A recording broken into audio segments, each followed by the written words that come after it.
Hi guys, James at Goddard Radio Moscow Beer and Metal Reviews again for you today with another beer review. For this one we are going to go just about an hour or so away from where I'm staying down here in Geelong in Victoria to a little town called Forrest in the Otways. So today we're going to have a little taste of the Pale Ale from Forrest Brewing Company, who apparently have a very nice little kind of pub, brewery, restaurant type thing. So I'll need to go and check that out sometime. But as is usual with my reviews then, I'll take you through a very short history of the brewery. It is very short for this one. If you want to get straight to the tasting, just fast forward a few minutes. The brewery website's in the video description for you below, along with a link to my other reviews that I'll do from Forrest Brewing in the near future, I guess. So anyway, to move on to the little history of this brewery, as I mentioned to you, Forrest Brewing Company is a brewery restaurant that's located in the Otways in the township of Forrest, and it's about 2 hours to the west of Melbourne and about an hour away from Geelong, which is to the southwest of Melbourne, of course. But the company was founded in the old Forrest General Store by siblings Matt and Sharon Bradshaw, and this was back in 2010, and they say that it represents everything that they love: great beer, informal eating, good people, mountain biking and some occasional fishing. Like down in this part of Victoria, they really love their kind of country life, coastal life sort of thing, so they're very outdoorsy people down here actually.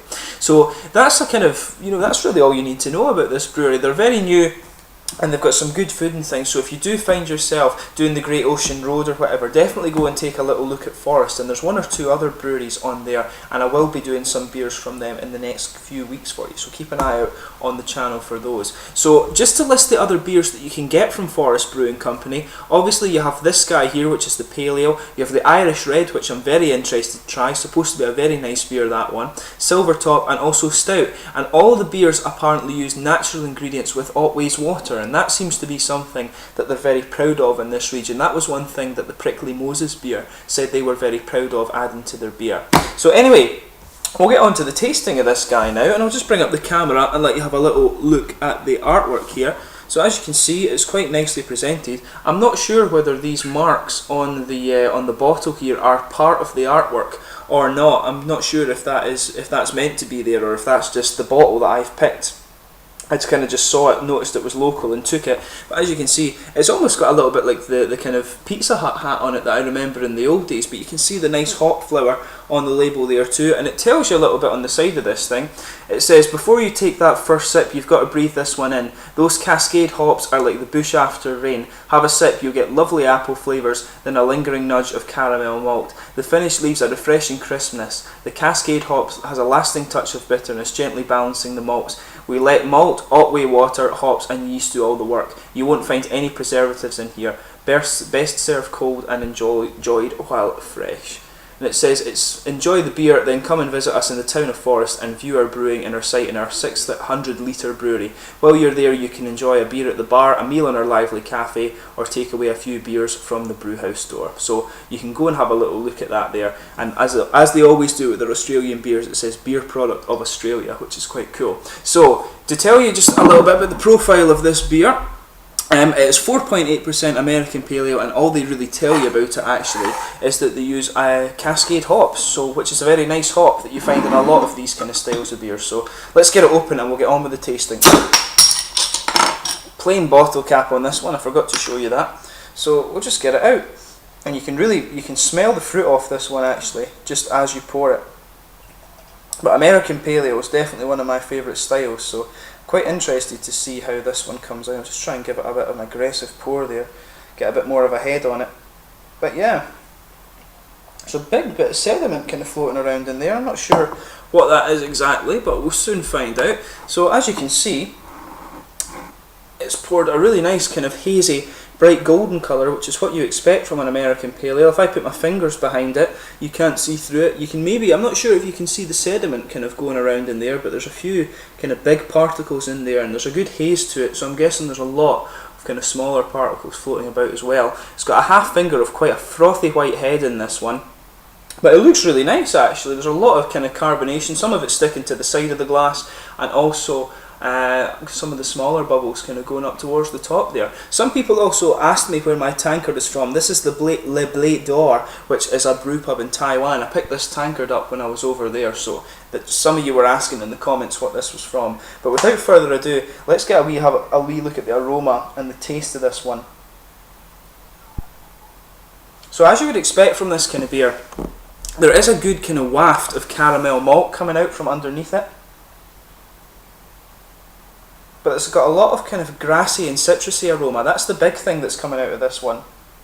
There is a little bit of tropical fruit about it as well, but it's mainly...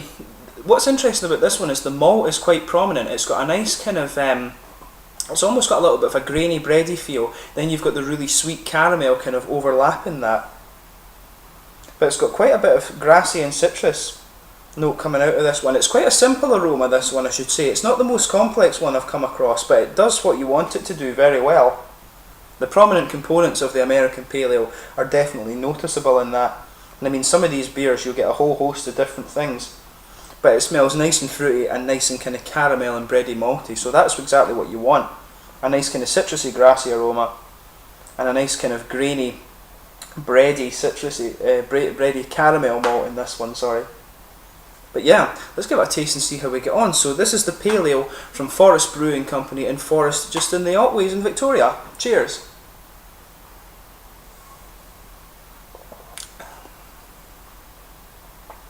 That is a nice one. The first thing you'll notice about this one is that you get a big bitter bite from it actually, and then it really does smooth into the malts quite nicely.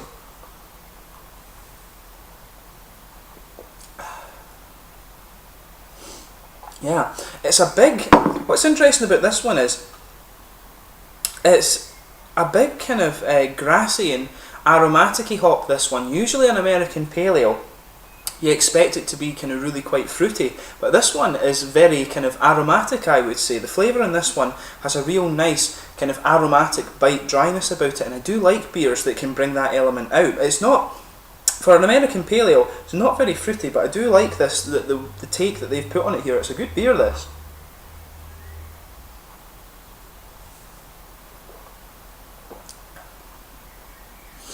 Yeah, I would stick with that. It has a big kind of grassy hop feel to it, this one, but it's got a big kind of floral aromatic-y feel to it, I would say. That's definite in there, and you feel that dryness. It definitely is that kind of floral aromatic-y dryness that goes around the edges of the tongue there, and it's got quite a big bitter character to it. So if you like your big bitter beers, you know, give this one a go.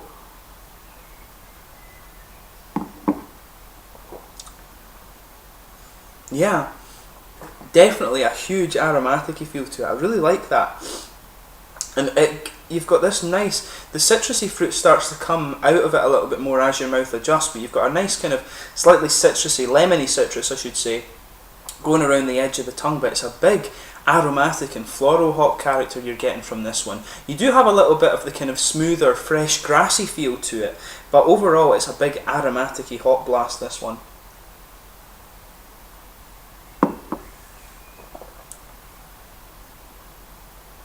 Yeah, definitely sticking with that. The malt, compared to what you would think from the aroma, is actually fairly subdued, but you can pick up a little bit of the breadiness. It's almost, it reminds me of, the bread in this one is actually more like a kind of Pilsner bread, if that makes sense. It reminds me more of a pale malt. But that's one thing I would actually say to Forrest that they should really do with their website, is to actually tell you what hops and malts go into the beer, because it's always interesting to know that, and then you get a feel for what kind of flavours you should be looking for. But the malt base on this one, I would say, is a bit more reminiscent of something that's malted with a pale malt base, rather than something a bit heavier like, I don't know, like Vienna malts or German malts or something like that. It's definitely a pale malt base, I think, that's on this one.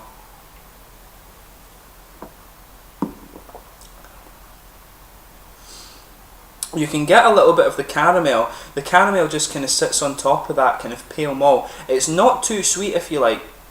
But one thing that's noticeable about the taste of this one as well, you get this little oily feel that just comes at the front of the tongue, and that's where you actually get a lot of the citrus coming out just as you're sort of progressing towards the aftertaste. You get a real kind of bite of lemony citrus in there, which is quite interesting.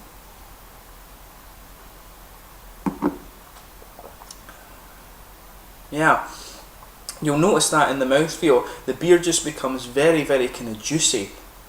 Just after it kind of passes over the tongue, you get this little building of it, almost like saliva. It gives you this little oily feel at the front of your tongue, and it's very nice. You just get that little building of the fruity character. But overall, as I say, the flavour is a nice pale malt base, some light caramel just mixing in with that, but that kind of blankets the tongue. But around the edges is where you're getting the hop character, some nice, really kind of sharp, spicy, aromatic character coming out with a kind of building lemony citrus flavour at the front of the tongue. But it does have an element of that lighter grassy kind of hop character to it as well, which is quite nice.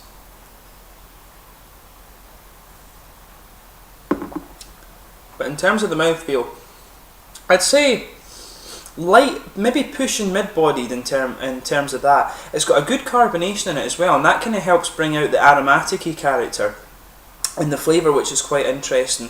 But it's quite a bitter one, this, I would say that. The kind of floral aromatic-y bitterness is quite big, and it's quite long-lasting as well. That's the thing that lasts into the aftertaste. You don't get so much of a malt kind of lying taste with this one. It is really a hoppy beer, this one. And it's got a good bit of dryness in it as well. That's what else I would say about the mouthfeel. But overall, it's a really interesting American Pale Ale. As I said at the start of the video, it's not as fruity as some of the American ones that you'll come across, but it's interesting because it has that big kind of aromatic and slightly building citrus flavour in it. It's more of a florally aromatic take on an American Pale Ale. So, you know, it's one that I think you really should give a go, because it's quite an interesting different take on this particular style of beer. And if this one is a kind of benchmark for the other beers, like I really want to try the Irish Red Ale, so I need to see if I can find that at some point. But if this is a benchmark for the other beers, I would expect their other ones to be, pardon me, kind of very flavourful and everything like that. So I think this is a brewery that I will definitely do some more reviews from, because their beer seems to be very, very good. So anyway, as always, I hope you've enjoyed this beer review. If you do happen to have tried it yourself, please let me know in the comment section below your own thoughts on this beer. I always ask the Australian people as well, please suggest other beers for me to have a look at. I'm still kind of trying to go through all the breweries that you guys have down here. But I hope you enjoyed the review, as I say, and please like, subscribe, share, all the usual YouTube stuff. I hope you're enjoying my kind of mini series of Victorian beer reviews, and there will be some coming from the other Australian states in the near future. Cheers!